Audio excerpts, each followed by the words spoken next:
special meeting for November 14th.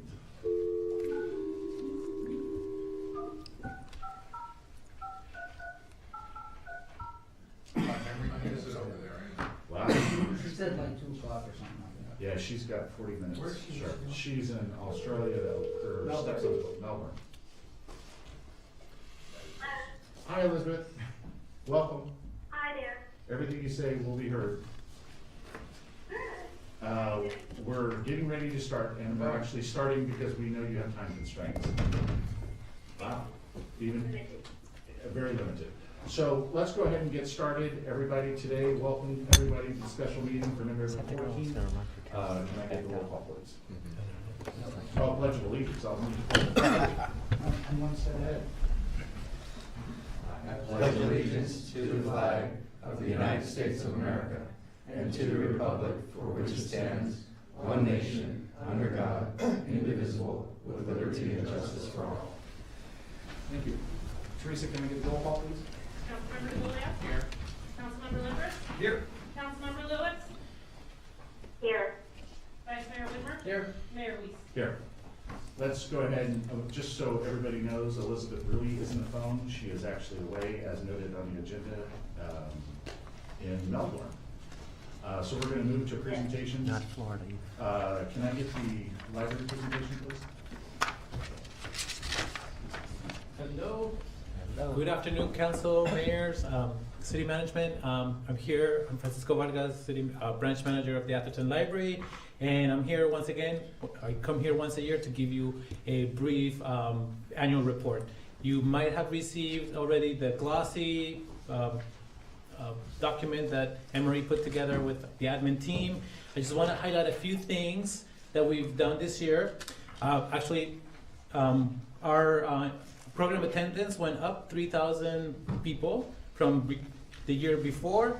We opened a new library in Half Moon Bay. If you haven't seen it, it'll give you kind of a little bit of a preview of what's coming here. Very beautiful, state-of-the-art computers. We did some new technology inside the building as well, so things to look forward to, like booking meeting rooms online, things like that.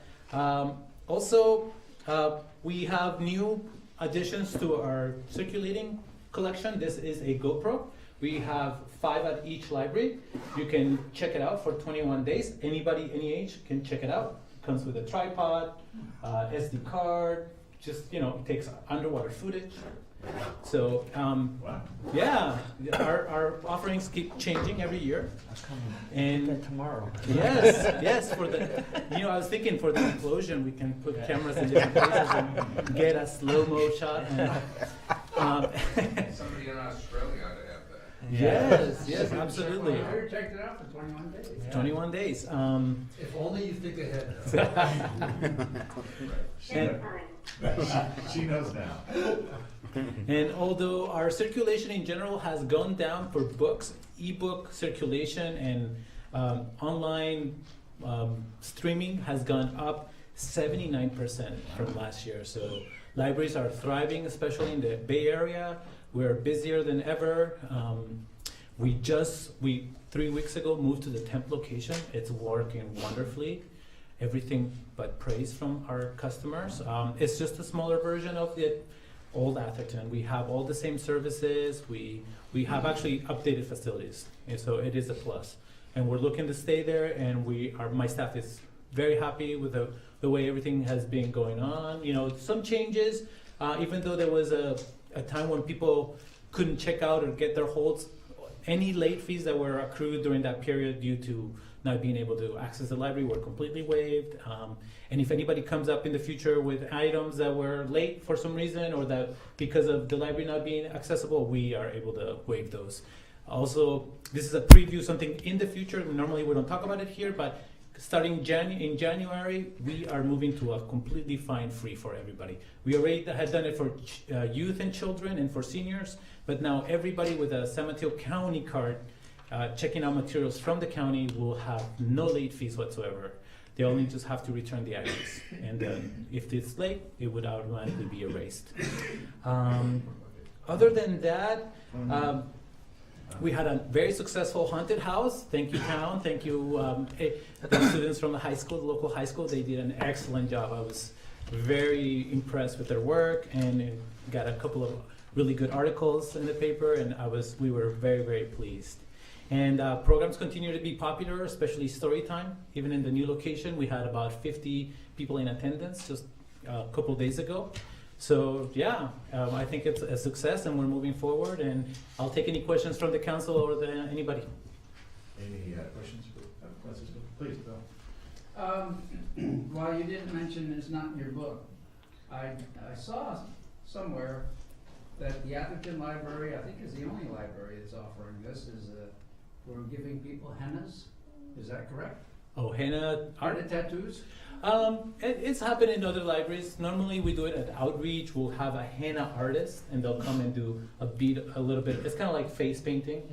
So they'll do a little bit of that. It goes along with a little bit of education. They'll talk about the different types of henna, where it comes from, the history of it. So it's a popular thing that's been going on for maybe 5-10 years in libraries in general. Yeah, you just went out. Oh, okay. Yeah. Oh, she's going to the bathroom. She's independent that way. Sorry. If people are taking advantage of that, Uh, parents have to approve that, they're like, you know. Yeah, we usually have waivers. We have, just like when we do photographs for a special program, when we do big programs, we'll have like a staff photographer on site, and people have to do waivers for things like that. Absolutely, yeah. It's not permanent. Any other questions for Francisco? Just, you mentioned that the temporary building is working out well. Any surprises or anything we should be aware of that, that wasn't expected? To be honest, we knew there was going to be a few things here and there. We just today or the day before took care of them. Just some safety things, just the ramps, painting on the landing, just a few tweaks here and there, lights that are coming on. It's a bit dark around the parking lot, especially right now, and with daylight savings changing over. But it's something we're addressing right away, and people let us know right away too. But nothing big. We were able to install a book drop. Signage is good. The benefit is that it's right there in the same block, so people just know it's the library. Yeah, the friends did want to let us say something that said "Welcome to the Atherton Library," which will get a vinyl printed. Maybe speak to those plaques too. Oh, right. So we have 3 plaques, or 2 plaques really, that were donations that were used to be on rocks in the garden. Right. So we've saved those for future, and then we can kind of take a look, revisit that issue when the new library is ready and the landscaping is all done, and just to make sure it fits with everything that we're doing. Perfect. Yeah. Any other questions? Perfect, thanks, Francisco. Thank I you. will leave the GoPro so you guys can take a look. Oh, Yeah. Thank We you. got 21 days? There you go. I'll get it for We're good. 21 first. Yeah. Tom, you're up. Council members, Teresa, What is it? Chief McCauley, Robert, Oh, is it? George, thank you very much. I'm the president of ADAPT. We have 3 of our ADAPT team members here. Jeannie was the resource manager at the drill. Joshua was logistics, and Dr. Warren is part of our medical team. Our goal at ADAPT is to create and to build a cohesive resident emergency response capability in Atherton to augment the police and fire. We're on our own for 7 days, and Steve and his colleagues are going to be very, very busy, so is the fire department, and that's what ADAPT's all about. We meet on the first Saturday of every month and do practical tabletop drills and business. So please spread the word. 9 a.m. First Saturday of every month, right here.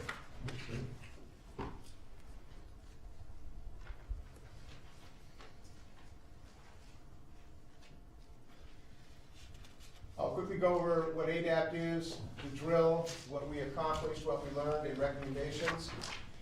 ADAPT is part of the Mineral Park Fire Protection District. It is a 501c3 that reports directly to Chief McCauley.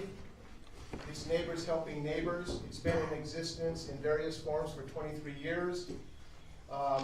We have 50 participants and a core of 30, and 10 of our 13 neighborhoods are currently organized with emergency assembly points and leaders.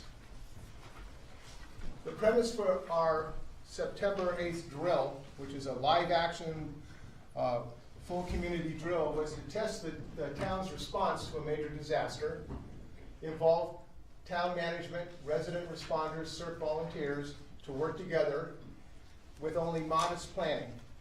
Our objectives were to engage drill participants to better understand what happens if, and to deal with all the ifs. Develop response skills, determine vulnerabilities and remedies, the net result being excellent field testing, live learning opportunity, and the integration of your town, ADAPT, the police department, and the fire protection and county resources. So Confucius reminded us, I hear, I forget, I see, I remember, I do, I understand. So ADAPT is in fact an experience-based, activity-based organization to address our vulnerabilities. Small population with no urban center, limited first responder availability, access and egress challenges, i.e. streets and trees, and the two biggest ones, canopy fire and gas main ruptures. Our training, this is a sample of our emergency assembly points that Robert and his team have put in 10 of our 13 areas for people to assemble. Our training includes Get Ready, Neighborhood Ready, the CERT Basic program, a monthly ADAPT tabletop, that's our meeting, and our yearly Atherton Community Drill. This is our third annual. So on the drill, we had 102 participants. That's the most ever of any of the 7 drills that have gone on before. Included 9 separate CERT groups, the fire board, the police department, 2 council members, Rick DeGolia and Bill Widmer, were part of the volunteer management team, along with Robert Jones, who was who just got reelected on the fire board. Chuck Bernstein, who got reelected, was the incident command vehicle coordinator. We had Area 6 CERTs. The town EOC was activated. We had 14 Boy Scouts from Troop 222. We had the U.S., for the first time ever, we had the U.S. Chaplain Corps. They sent 6 of their chaplains. Menlo Fire Drone Operations, Menlo Fire Field Mentors, and then we had sponsorship by Pete's Coffee, Safeway, Ace Hardware, and Round Table Pizza. We had 13 drill components, starting with assembly, assignment, reconnaissance, triage, transport and treatment, and then a whole slew of light search and rescue events, and even a coordinated event with the police department. And third, we had 59 separate incidences that had to be resolved during the course of the drill. Included 18 injuries, 12 damaged buildings, 7 downed trees, a lost child, etc. And then lessons learned, I'll review that in a little bit. We had 22 of those. The folks in red are folks from Atherton who were in the key leadership roles. There was myself, Colleen Haight, who was the incident commander. Susan Spiker was the traffic control supervisor. Joshua Shaw was our logistics chief. Ed Plaza was logistics coordinator. Alan Douglas was situation unit leader. Jan was volunteer management, along with Bill Widmer and Rick DeGolia. Joan Hodnick. Oops, am I out of time? Yeah, is she jumping up and down? No. Yeah. Okay. Then quickly, here's the list of activities. The most important thing is that we had the largest drill participation. We had multiple radio anomalies that, for the first time ever, that we overcame. We had bilingual training. No drill has ever done bilingual training in Spanish and English. We had 59 reconnaissance issues. And these are the first that we're doing. The most ever medical incidences with live victims. We had a joint CERT police activity. No one's ever done that before. And then we had, in this building, we extricated 8 individuals in a mass casualty situation. This is a scenario of when things happen. It's a setup. I'll go quickly. We even had equipment donation from Ad Exchange Group down in Dana Point, California. This is getting ready to set up the EOC with Chief McCauley. This is his police department responding to a gunshot wound. Volunteer management. I have provided Teresa with a PowerPoint, so since we're short on time, we'll take a look at it. This is Susan directing, matter of fact, in this case, she's actually stopping a car that was driving at high speed through our incident. This is response to the gunshot wound. APD had to clear the site. We came in with 2 med teams, and then we treated the individual. This is the mass casualty event that happened in here. Again, live moulage, live victims, treating them in the field. That's part of the gang. That's about half of the 102. The good things we learned, we had good coordination, spontaneous infield problem solving, good leadership in uncertain situations. Again, the joint activity between ADAPT and the police, mass casualty, foundation building for future training, and community emergency sponsorship. We have to improve our sign-in process, continue to develop our GMRS, FRS communication, create a separate field command rollout containers, form organizations, update the forms for organization, having backup procedures for the town EOC, add additional canopies, and improve the protocols for deployment.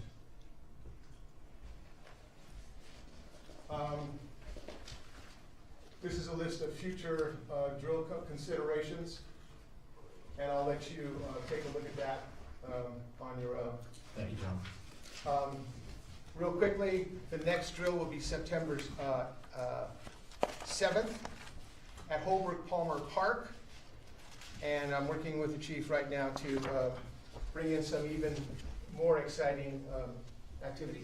Last but not least, it's 178 right now. Air condition is the air quality situation. Big 5, Walmart, or you can get these online. These are used by performance and endurance athletes.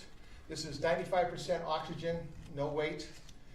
For those folks you know who are having problems with lungs, just put it up here, squeeze it, and you get about 120 hits.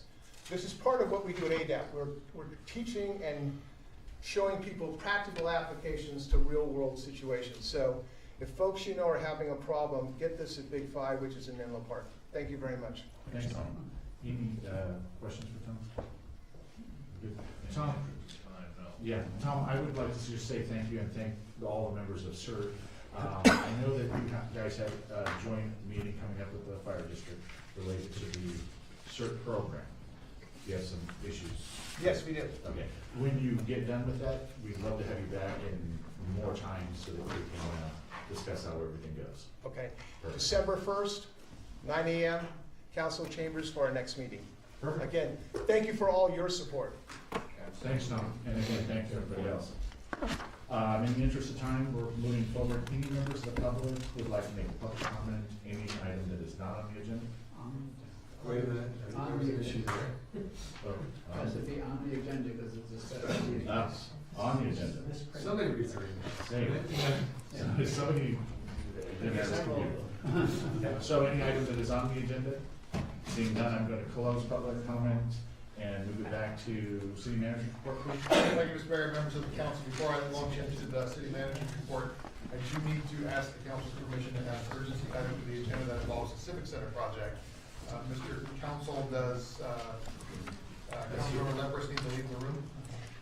That, just to add it to the agenda, not to discuss it. So the item involves an urgency item related to the Civic Center, related to demolition of the library. Will be discussed under the Civic Center item later on the agenda, but I need a 4/5 vote to add it to the agenda. It came up after the agenda went out. Can I get a motion to add this to the agenda, please? So moved. Can I get a second? Can I confirm I'm able to vote on it? I think because it's just a procedural issue, yes. All in favor? Aye. That will be added to the item number 2 under the civic center. That's correct. So with respect to the city manager's report, you have the written report for you this evening. I've answered a couple of questions in advance, and some of it's just a minor follow-up, which I'll respond to the entire council with. But staff's here to answer any other questions the council may have. Any questions for George, please? Seeing none, I'm gonna go ahead and move on. Let's go ahead and go to the consent agenda, items number 8 through 11. And any members of council like to pull any number 8 through 11? I have some questions on number 11. We can take that up after the civic center matter. Please. Bill, I see. 10 as well, and then again, take it up after the civic center matter. Perfect. Don't say it. No, I just hope we go home. You gotta wait around now. You guys- Are your questions, would we be able to get through your questions before so that Mike can get it all? Okay, please shoot with, 10 quickly. Well, go ahead on 10 then. Bill, you've got 10 and. Yeah, so Rick. my question, and I brought this up with George, since we're not putting any money into this, I do understand it takes some time to set up the trust and get it operational and then start funding it, but it seems to me we're still a tad bit premature when we look at the civic center, spending plan. There's not gonna be any money to put in this for several years, so I just, had questioned the need for doing it today, and why not wait, a little bit longer and then consider it. I just think it's premature. As Vice Mayor knows, this did come through the Finance Committee, and it was a recommendation from the Finance Committee, and our policy says when the Finance Committee makes a recommendation, it does make its way up to the City Council. And that's why it is here before the council this evening. It does take some time to establish a trust. The Finance Committee's recommendation was at least get the trust established. Don't put any money into it. No, we're not gonna be able to do that for a while, but it does provide us with a benefit should we ever need to, have a bond rating of some kind to say that we've established an OPEB trust as well as a pension trust. That provides us with that, but we don't have to fund it until the council desires to do so. Good for you, Bill? I heard the answer before. I'm not against setting it up, I just think it's premature. And, we can do it a little further downstream. I know the finance committee has been bringing this up for a while, and I don't think it's a bad idea, it's just that I think it's premature. So I don't think. Through the chair, Please. can I ask a question, please? Please. So, that, I understand and I hear what Vice Mayor Whitmer is saying, premature, that's a catch-all word, premature. And what are the downsides of, the premature, setting it up or not? In my mind, I think it's sound, reasonable planning and foresight, and it's not premature. I think that, when,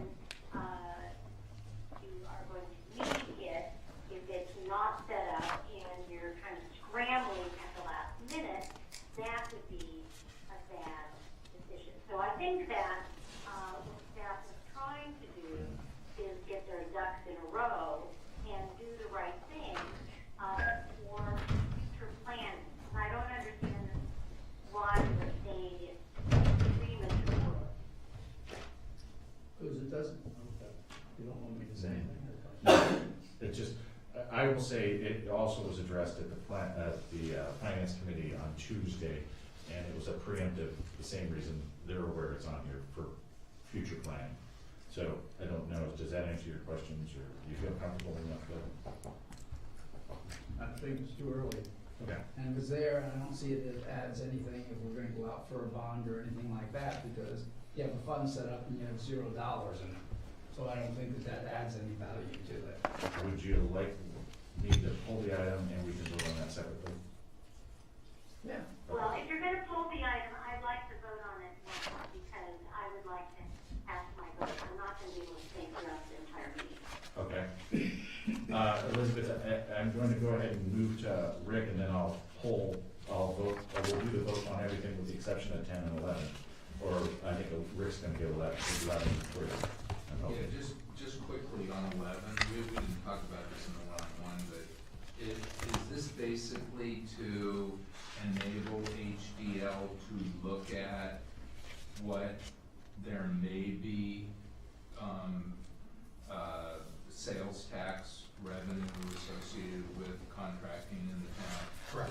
It just we have to give them permission to look Give at them the data. permission to look at it, so there'll be a discussion of it once they've done that review. Required by the state agency, if the city council does. Perfect, thank you, Rick. I'm gonna ask any member of the public, I should have asked a few seconds ago, any member of the public would like to pull one of the consent items 8 through 11. Seeing none, I'm gonna close public comment on them.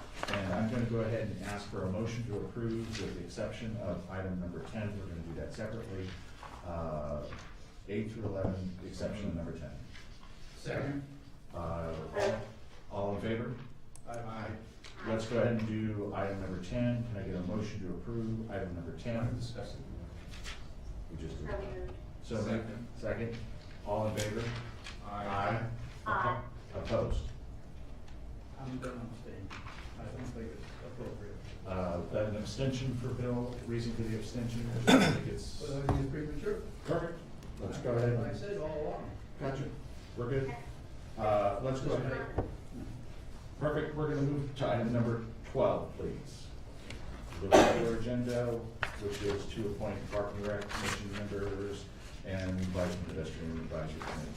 Thank you, Mr. Mayor, members of the council. You're here to consider the appointments of Park and Rec and Bike Ped. I'm gonna turn this over to your city clerk, who will handle the election or selection process. I think you may have some candidates in the audience Oh, please. that you either want to speak or you might want to ask questions.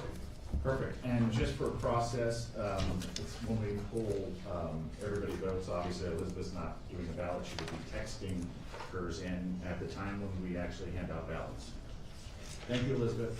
So any members that are looking for, appointment related to Park and Rec Commission, please step up. Nobody, so let's go ahead and do Park and Rec first, please. We are.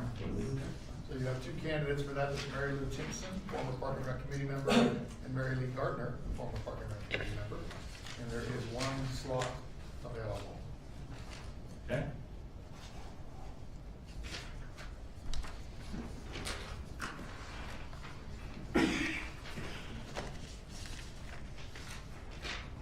Once all the votes are in, you'll take a motion to appoint that particular individual.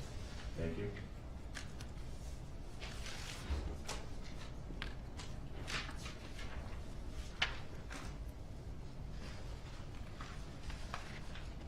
And the majority of the votes go to Mary Lou Timpson. I move that we appointed her to the Park and Rec Committee. Second.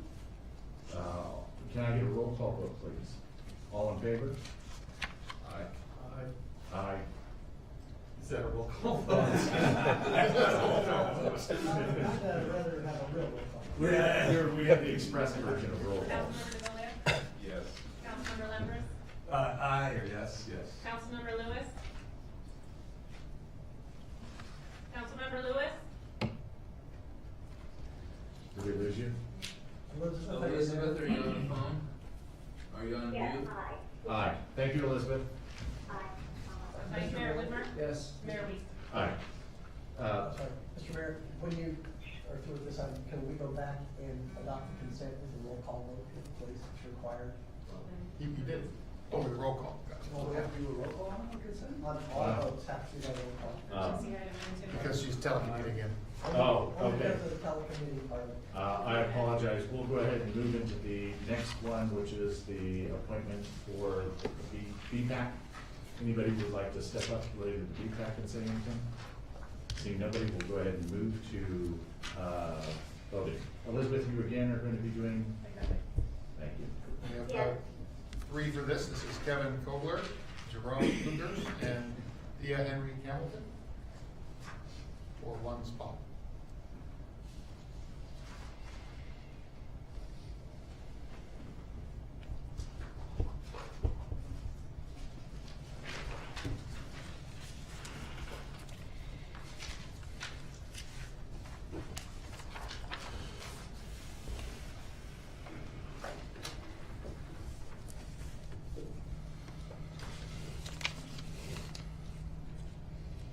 That would be Thea Henry Hamilton, by the majority of votes.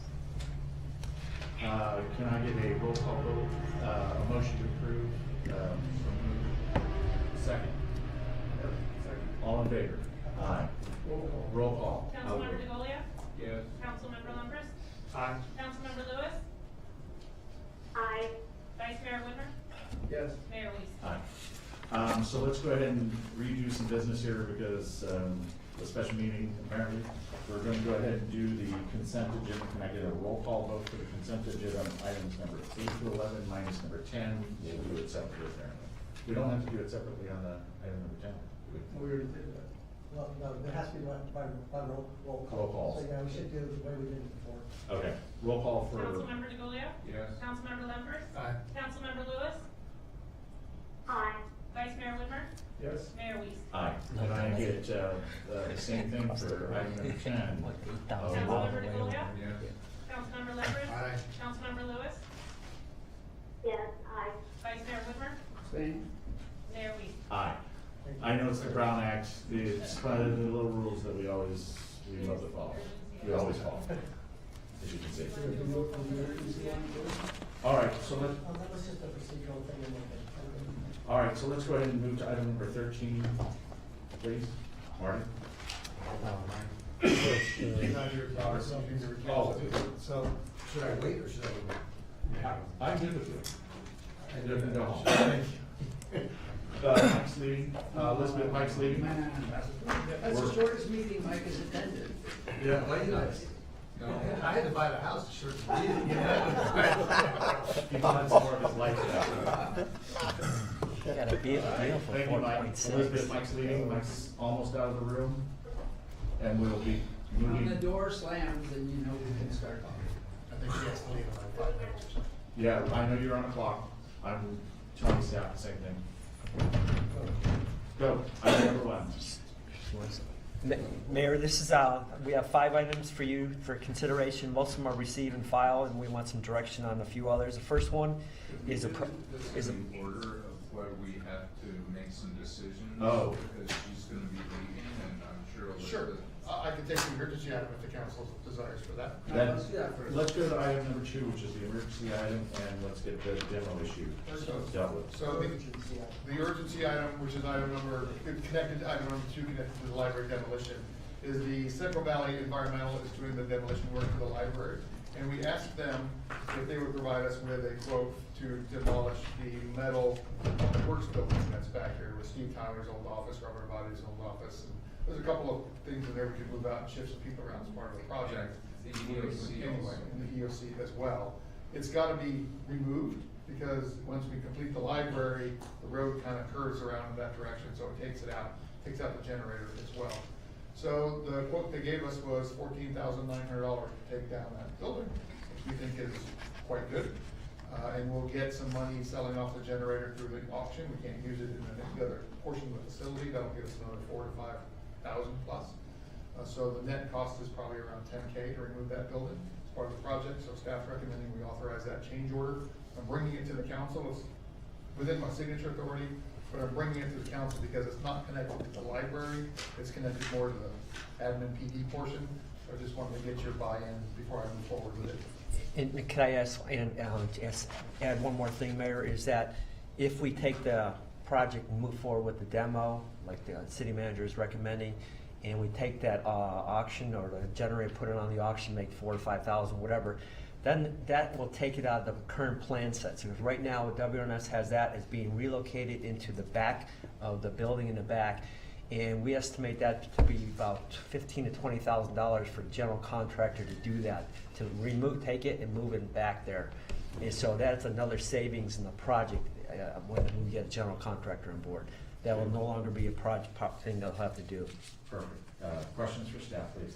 Yeah, what are we going to do, when we pull the equipment out for the EOC? Where are we going to redeploy that?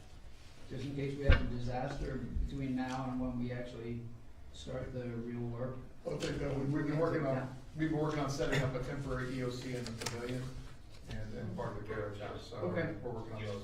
All right, great. So the plan is to move it to the park. Right, Thank you. and just so you know, this generator is from what, 27, so it's 11 years old. It doesn't meet any kind of air quality standards, things like that. And it's only a 40 kilowatt one, which is a pretty small one. The one we have currently planned for the admin building is 500 kilowatt. So it's really not much of a use for us at this point. Any other questions for staff?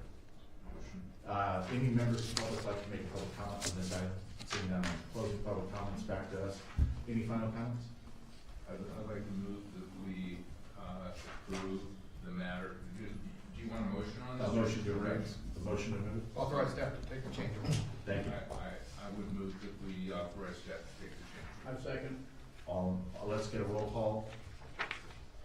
All in favor? Councilmember DeGolia? Yes. Councilmember Lemper is absent, or excused. Councilmember Lewis? Yes. Vice Mayor Whitmer? Yes. Mayor Weiss? Yes. Thank you for that. Thank you, Elizabeth. Which other action item would you like? Leo? I'm gonna sign up, Siri. Yes, perfect. Thank you, Elizabeth. Have fun. We're thinking of you. Thanks for accommodating me. No worries. That's just done. Could have been, wish I could have made it quicker, but I couldn't. All right, so the second item that requires action is item number 4. We'll go ahead and move to item number 4. Marty, can we do 4, please? Yeah, Mayor, this is to authorize WNS to do another additional scope of work to take out the photovoltaic out of the library and separate that out. And the estimate they gave us was about $5,800 to do that in redesign costs, but there will be no impacts to the project schedule, which is your first item there. And as you were directed at staff in July, when we do all the VE changes, that you wanted to have the final bid docs back by the end of this calendar year, which is, we're right on schedule for that. For December 19th, you're going to be getting those for. So the benefit in removing solar from the library portion of the project is when the town's looking at doing the PPA for the admin PD part, all of the vendors that we talked to so far, PCE and Clean Coalition, all said that there's a better deal that the town would get long-term with a PPA if there were more solar opportunities on the site for them to consider. And so removing the solar from the library adds that benefit to the opportunity to the town under PPA. Okay. Any questions for staff? Yeah. Please. If when the PPA comes back, we choose not to move forward with that, the designs will be there to leave it in, is that not correct, without any additional cost? So we're gonna have 2 different versions of the design, one with the library. You know, when the PPA comes back, it may be that we choose, oh, the savings aren't enough, let's just go ahead and have the library pay for putting them on now. We already have that design done. The design is done right now, Yeah, right? so we could just use that design. Yeah, absolutely. So this is just gonna be like an alternate, and we're gonna decide which one we wanna go with Right. within the next month. Exactly, right. Okay, great, thank you. Not within the next month. Well, whenever we're ready. Right, You right. know what I mean, yeah. Yeah, no, Okay, you're all right. Thank you. Rick, please. So, not a question, but a comment.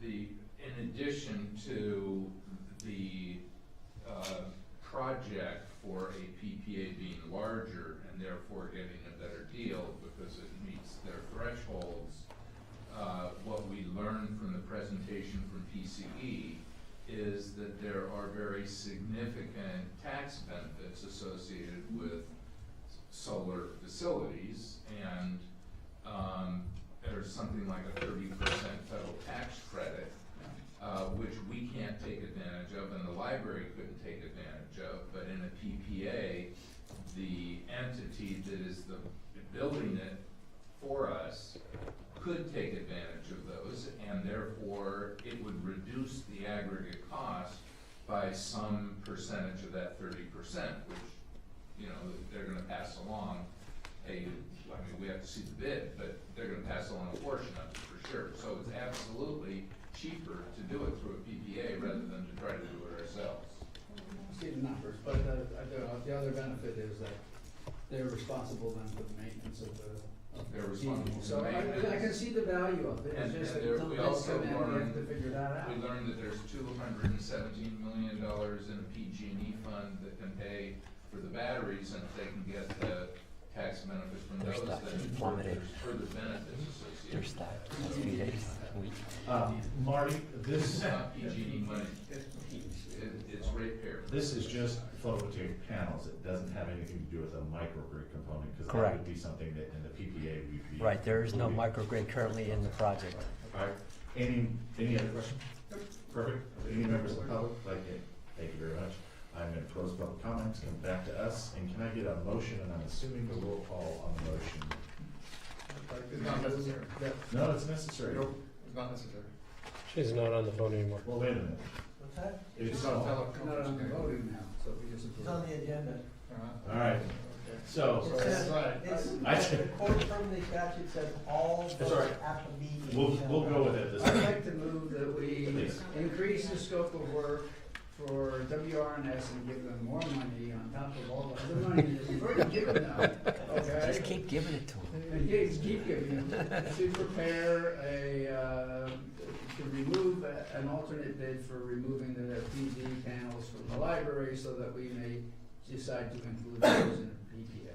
Well, I don't think it's an alternate bid. I think it's just removing Well, he's having from the part, bid. okay, fine. Right. And a second for that, please? Second. And can I get a roll call vote? Councilmember DeGolia? Yes. Vice Mayor Yes. Weaver? Mayor Weaver? Yes. Motion to adjourn. Pretty close. Marty, back to go clerk, item number 1, please. This is about the receive and file of the project schedule. As I mentioned a minute or so ago, the schedule that the council directed staff to move forward with after the bids were rejected back in June. We've been on that schedule, and we're going to be returning to council on December 19th with the final bid docs to go back out to bid. And that will happen on January 3rd with about a 6-week schedule for the bidders to go. And we'll receive bids on February 13th. And the next meeting for council, we're gonna make a recommendation on that for you. Wow. So right on schedule for that. All right, perfect. Any questions for Marty on this? Seeing none, any members of the public want to comment on this item? Close the public comment, and there is no vote. So let's go to item number 3, PPA. All right, you don't want to talk about 2, or we are? We're over 2. We're Okay. done. 2's done. So 3 is the power purchase agreement. As council has asked staff to do is talk and look into this, follow up to the October 3rd presentation that you had. And staff, meaning Robert Abadi and myself, have met with Gridscape Solutions, Mr. Bishop from that group, and he's currently in the process of giving us a proposal of, what kind of deal he can give us for the PVs for our new buildings. And so we hope to have that in the next week or so. And to that, for us, that's like a starting point, because, we don't know where we're at with that and what kind of, council ultimately decide you want to do all the PVs, some of the PVs, and you want to include microgrids or whatever. That's certainly, so there will be a menu of options at some point for council to provide direction on. The other thing that we want to hear is, should we keep continuing to pursue this PPA, which I think, you've already told us you want to, and should we open it up, maybe talk about doing an RFP, a request for proposals? Because right now we've talked to one company that does this, and we know there's many more, and we believe that if we opened it up, and because there's no rush here to do this, so if we open this up and do a competitive process, even though I think, and the city attorney can opine on this, based on the government code on this, we can probably go directly with Gridscape if the council wanted to, from a legality standpoint. But we're thinking if there's more competition, that we might get a better deal overall. So that's our thoughts on that. So we're looking for direction from the council on that. Perfect. Any members of council have any questions? I know you have something to say. I'm expecting. Any members of the public have any public comment on this item? Bring closing public comments back to us. Rick, please, thoughts on this? Well, I'd like to see what they propose. Right. And we can evaluate it, and we can make a decision go out to bid at that time. If they're gonna give us a menu of options, that sounds interesting to me. I think we can, I mean, we've had estimates on what it would cost us to put these panels up, and if they came in with a offer that is, you know, that we can analyze, and we might wanna go with it, I don't know. Right. I mean, I think though, we do also want to be careful, Connor, if you could comment on it. Going too far down the road with Gridscape and then going out to bid, what would that do with respect to their? The real interesting part here is, this is the only statute I've ever seen that basically says take the public contracts code, throw it in the garbage, and do what you want, comma, but you have to be able to make a finding that whatever you propose is in the best, not a good, but the best interest of the community. And so that's where I had some trouble at first until I did a little research, because you, as the city manager is alluding, you have to be careful that you don't shift horses in the middle of the street. You can use the RFP process where everybody submits proposals and you pick the best one. That's legal too. They specifically say that in the statute. But they also say that you can go out and essentially negotiate whatever deal you can get, and then if that's the best deal you can get, you can certainly then just go with it without complying with our purchasing ordinance or the public contracts code. But I think George's comment is correct. And this is because of an efficiency statement, is that? Well, there's a state statute that basically says if we're so interested in saving energy that we're willing to basically say, if you think it's a good deal, if it's the best deal you can get, then we're okay with it. Each of these sections starts with notwithstanding any other law. So never seen one like it, but that's what it says. And so, Mayor, our thought was that, based on the direction we get today, is get the proposal from Gridscape, like the Councilmember DeGolia said, and bring that to the full council on December 19th and say, this is the proposal that we got from them, and what do you want to do? You want us to continue negotiating with them, or do you want to do an RFP process? So I think that'd be a good time to then give direction to us exactly how you want to move forward with that.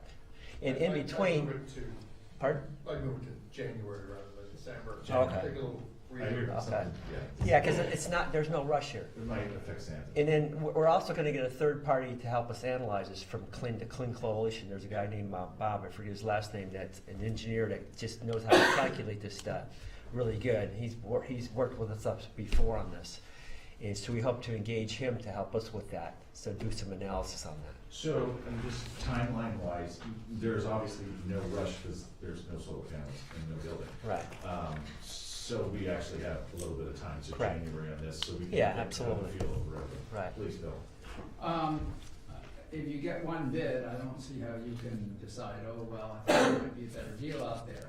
I've never seen that you can ascertain that it's a very competitive bid if in fact you've only gotten one.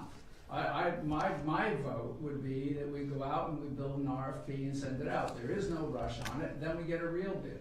Right. And then we can really evaluate, and we can evaluate best value. It doesn't have to be the dollars and cents, but what other bells and whistles they offer. But I do believe that you can't really make a good decision when you have only one bid. It doesn't make any sense. Right, so that's I think that Councilmember Whitmer's comment is correct, except it's not a bid, and that's what I want to get away from. We're not going to get a set of specs and go out and get bids, but we would get proposals, and you're correct. You don't have to take the lowest cost, you can take the best project. Right. And that's a big difference sometimes.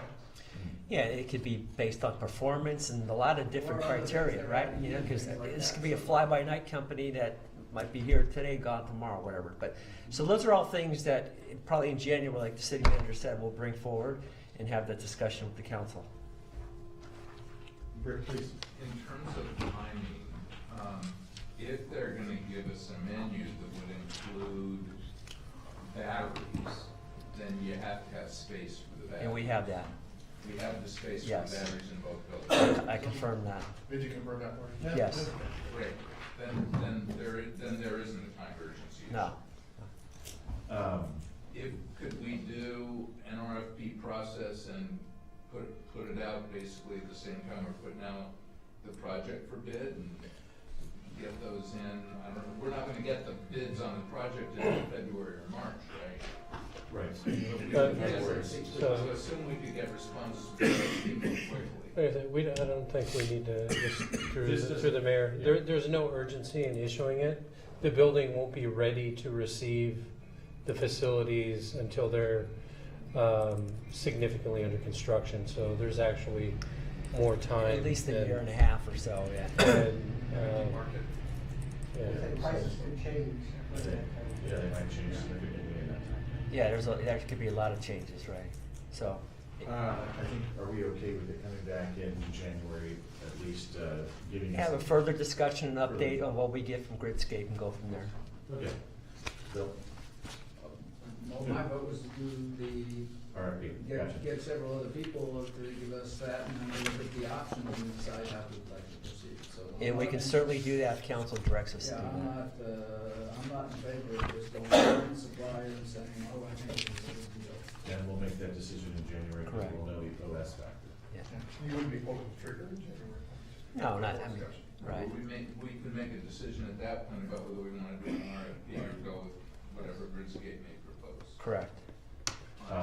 Perfect. So you got an idea what's going on. So we're going to item number 5, is that correct? That's the only item left? And I'll refer to the city manager on that. Another meeting. So this is relating to the project funding conversation. Over the last month or so, I've had a couple of conversations with members of the council about where staff is, where the project is. So I've put some data in here with respect to reconcile estimates that we've got, the total project requirements with contingency. And the bottom line, if all things are projected as those tables indicate, we will have sufficient funds to complete this project. However, we'll need to address the project's town's cash flow needs of the project itself, but the town's cash flow needs for basic operations at some point during the 3 years of the project timeline. So with respect to cash flow, if the issue is only somewhere between $0 and $3.5 million, staff's recommendation is to pursue the tax revenue anticipation note strategy to do that. If it's higher than that, then you're gonna be looking at a certificate of participation, private placement loan, trying to figure out whether you wanna use your cash reserves, your discretionary reserves, providing some staff direction on those items. That decision point is after we get the bids back. We don't know what the numbers are at this point. And in December, Robert's gonna be bringing back, with the help of Urban Futures, that spreadsheet of options for the council to consider with those thresholds that I just mentioned. Is that about the December 3.5 6th or or 3.5 14th? So is that going to be just for information only? Information only. Okay. So- Like we said, we're not gonna make a decision until we see what the bids are. So at this point, I've lined out the 2 directions that staff has. Number 1, if the bids are such that the current and projected available funding is sufficient, but there's a cash flow issue that we need to solve with some tax revenue anticipation notes, then staff should proceed with doing so and return that to council for action when appropriate. Again, we'll know what those numbers are when the bids come back. And that would likely occur sometime in June of 2020. That's the time we pull the trigger on the tran, and that would be about the time we would need to address cash flow. Number 2, if the bids are such that current projected available funding is not sufficient, or where there's more than $3.5 million gap, and we need a COP or private placement funding, then the council wants to discuss that further before issuance. Because of the council's sensitivity to COPs and private placement funding, staff will not proceed with any COP operation or PPF without formal council authorization to pursue that option. So staff's just asking that the council look at those 2 things. That's what my understanding of my direction is. And if you desire, you can confirm staff's understanding of that direction with a motion as it stands today. Perfect. Any questions for staff on this item? I have a question. Please, Rick, please. So, how, the issue of considering use of some or all of the operating reserves, how does that work? And saying if there's about $1.5 million of operating reserves, is that right? That's closer to 2 point something. Of There are 2 available. reserves. You operating. got We the have- discretionary operational reserves and the mandatory. It's 15% would be 1.9 million, and 20% would be about 2.5 million. And the operational discretionary one is the Is the 20%, the 2.5. 2.5 million. 2.5 million of the operating reserve. Correct. Okay, so if the bids came in at, say, 5 million over the estimate, then is it not true that we could choose to do 3.5 million of trans and, or 3 million of trans and the remainder with the operating reserves and not to go into COPs? That's correct. Yeah, so we've got to make that decision at the time. Not until bids come back. Which is what we had discussed before, is that we don't wanna make a decision now what we wanna go do, cause we don't know what these bids are. Hopefully, the bids are gonna come in for the construction, similar to the bids for the demolition, which were lower, and so. We like those, So yeah. we're keeping our fingers crossed, but I agree that if in fact trans aren't gonna cover it, then we're gonna have to discuss what we do, and do we get voter support or what, and we have to do that in enough time that if we decide we wanna get voter support, then we have time to do that. We need to have more If we demo decide we don't wanna do that, then obviously then we're ahead of the game. There's a catch, Problem there's is a you have catch to put there. some If you're looking at voter approval, and if the council decides, hey, we're not going to borrow without voter approval for this project, staff probably would recommend you award the bid to the project. Yeah. Okay, well, let's find out where we are in the bids. So any members of the public, any public comment on this item? Seeing none, I'm gonna go ahead and close public comment, bring it back. Any final comments from my colleagues? And does anybody want a motion to have clarity in the understanding of 1 and 2 that is identified in staff report? No. Please, Rick. I have a question, which is, is there any helpfulness to staff to have direction on this issue from the council versus leave it entirely up in the air until we get the bids back? And there's obviously a time factor if in fact the bids came back higher than we've anticipated, right? If bids come back higher than anticipated, you're gonna need to give staff clear direction on the At that COP time. quickly, yes. But I'm not sure that we can actually pull that trigger or give that direction any closer than what we have so far with any clarity. Yeah, the bids are good for 60 days, so. Yeah, so you got like a 60-day window to make that decision. And we'll know that Well, when the bids. you couldn't accept the bid, if the bids came in high, you couldn't get voter approval in 60 days. No, we wouldn't do that, but. That's the caveat where staff would recommend award. Right. But we'll know that when the bids come in. Yeah, we have to, we'll say, yeah, we're going to go forward. I think it's- Find a way to get the money. I think it's. I think it's helpful to give staff direction that, yes, if the bids come in this $3.5 million and maybe even a little more because of the operating reserves, we could do that without debt. We would, Is that, it's our intent to is do that that. like plugged We're in for going a into this battery, thing gotta with put a the battery with it intention or something? of It's in it. doing this deal, We charge even that if or it's something. come in within this range of being It's real higher, small. which looks like it could be You said it was a little trade. more than 3.5 million, actually. Yeah, so That's a lot of helpful. times, Yes. they first came out I think it's for important to let staff sports know that enthusiasts. we have that So intention. you can put it mounted on a bicycle If the bids or on came your helmet. in at more Yes. than 5 million, so we were Wasn't the getting guy to the around point here where we that would have to did use both I think so. the maximum Cemetery. staff recommends for trans I plus saw him on the Shark the Tank a few operating times. reserves, then we'd have to look at borrowing. And the only thing I can see is whether we would want to give staff direction that we'd look at that without having to necessitate voter approval, which is a time factor. Yeah. I think that at this particular point, with the information that staff has got related to 1 and How much 2, they spend is already. really what the course that staff's aware of. And obviously, the decision in an alternate route, once we get the bids, and if there is a gap, it's all hypothetical at this particular point. We can make those decisions at that particular point, when we feel the comfort level of what's, if we're on target, off target, the Hail Mary, whatever it is, but I think it's premature at this point to be making a decision, and especially since Elizabeth's not here,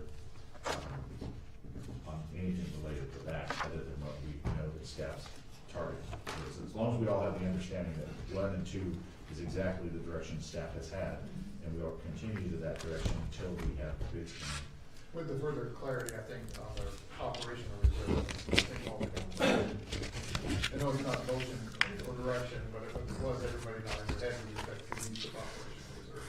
As a potential non-borrowing option. Yeah, I'd like to, I think, you know, the use of the reserves, the same as you and I talked earlier about looking at the emergency reserves and things like that. What levels are we really having, and how do they compare to other cities, et cetera, et cetera. I think that is a, you know, a smart move where we can do that to a certain extent to avoid having to take this step where we're actually taking on debt other than the trams. And, you know, and I think it really, I think the whole council is 100% in favor of moving forward with this project, and, you know, of course, with all these deductions, and we're hopeful that we're gonna be even lower so that we can add some of these deductions back in, such as the council chambers, but, you know, I think we wanna get the thing done. And the council has said, no, we don't wanna get this thing done. So, there's different ways to move forward. And I think that there's a resolve to get the building built, so unless things are just wild like they were last time, you know, I don't think we should be holding in reserve. I think at this point, George, we have, Robert's doing a presentation on the cost of trans and COPs coming out, correct?